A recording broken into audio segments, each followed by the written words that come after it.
dans le prochain épisode de Demain nous appartient. Chloé et Alex sont de retour à 7 et doivent prendre une décision concernant Judith. Victoire et Martin font un test surprenant, et Gwen finit par retrouver la trace de Nora et de Timothée. Attention, les paragraphes qui suivent contiennent des spoilers sur l'épisode de Demain nous appartient diffusé demain soir sur TF1. Si vous ne voulez rien savoir, passez votre chemin. Mardi 30 octobre dans Demain nous appartient. Chez les Delcourt, l'heure des retrouvailles a sonné. Chloé et Alex sont de retour de leur voyage de noces. Alors qu'ils offrent des cadeaux à leurs enfants, ils se rendent bien compte que Judith est contrariée. Elle avoue alors à ses parents qu'elle doit donner une réponse aujourd'hui pour son programme d'échange scolaire à Los Angeles. Chloé demande alors à sa fille pourquoi elle veut partir. Judith lui explique que ces derniers mois ont été compliqués, notamment avec le retour de Rose et de Raphaël, et qu'elle a envie de vivre quelque chose de cool. Quelque chose pour elle-même.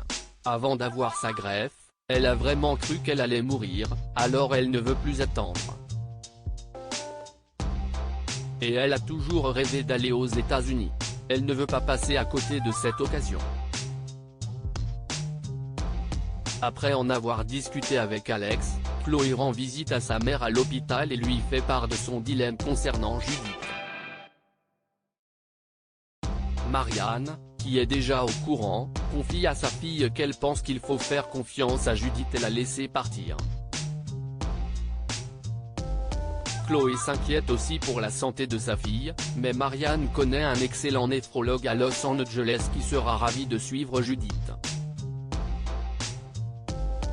Alors, le soir venu, Alex et Chloé finissent par annoncer la bonne nouvelle à leur fille, ils sont d'accord, elle va pouvoir partir à Los Angeles. De son côté, Victor Brunet va mal. Il se sent responsable de la mort de Lola et de la disparition de Timothée. Il se dit que Carla, son ex, a raison. Timothée serait mieux loin de lui. Mais Lou tente de le rassurer. Elle le voit s'occuper de son fils depuis des mois et en est certaine, si est un bon père. Elle lui demande de se battre pour Timothée mais il n'est pas certain d'en avoir la force. Lou demande alors à son compagnon d'aller voir un médecin. Elle s'inquiète de plus en plus pour lui. Timothée en est certain, Lola l'attendra au cimetière demain soir, pour Halloween. D'étranges bruits continuent de retentir dans les thermes, ce qui effraie Nora. Mais Timothée la rassure, ce sont simplement des courants d'air, il n'y a rien à craindre.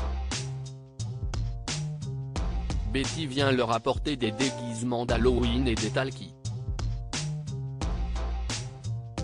Cela leur permettra de se rendre incognito au cimetière et de communiquer entre eux. Mais en rentrant chez elle, Betty a droit à une mauvaise surprise, Leila et Carla l'attendent. Elles veulent savoir si elle sait où se trouvent Nora et Timothée ou si elle a eu des nouvelles. Les deux femmes semblent persuadées qu'elle protège ses amies et tentent de la pousser à parler. Mais Jessica intervient et prétend que sa sœur ne sait rien. À la coloc, Victoire raconte son rendez-vous de la veille avec Martin à ses colocataires. Elle a passé un très bon moment, bien qu'il n'ait fait que discuter, et se rend compte qu'il est sympa et intéressant. Mais elle ne sait toujours pas s'ils sont faits pour être ensemble et Georges lui propose alors d'essayer une application qui permet à deux personnes de savoir si elles sont compatibles ou non. Victoire télécharge l'application et fait le test avec Martin. Le résultat est sans appel, il découvre qu'ils sont compatibles amoureusement à 94%. Mais Victoire est surprise. Elle ne s'y attendait vraisemblablement pas. Plus tard, elle avoue à Martin qu'elle n'est pas sûre de pouvoir vivre avec un flic. Martin lui fait remarquer que si est cliché et qu'elle vit déjà avec 2 flics. Il poursuit en disant à Victoire qu'il s'est renseigné sur Bastien. Il comprend qu'elle ait peur de passer à autre chose, si est comme si elle le trompait. Mais Victoire assure qu'elle a fait le deuil de son histoire avec Bastien. Alors Martin ne comprend vraiment pas pourquoi la jeune femme refuse de vivre une histoire avec lui. Perturbée, Victoire refait le test avec Georges et ils obtiennent 98% de compatibilité.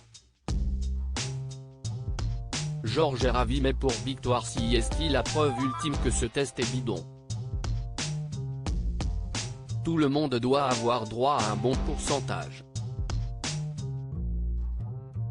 Dans l'après-midi, Jessica se rend à nouveau au Spoon pour récupérer les invendus du restaurant. Pas dupe, Gwen lui pose des questions pour essayer de lui faire avouer que son histoire d'association n'est qu'un mensonge, mais Jessica prétend qu'elle doit filer. Gwen se décide alors à la suivre une fois de plus jusqu'au terme. Une fois Jessica repartie, Gwen entre dans les termes, fouille à nouveau les lieux, et finit par tomber sur Nord et Timothée. Elle tente de les raisonner et leur demande de penser à leurs parents, qui viennent de vivre une semaine d'angoisse. Mais les 2 ados parviennent à s'enfuir. En les cherchant dans le bâtiment, Gwen est confrontée à d'étranges phénomènes et se retrouve bientôt enfermée dans une pièce.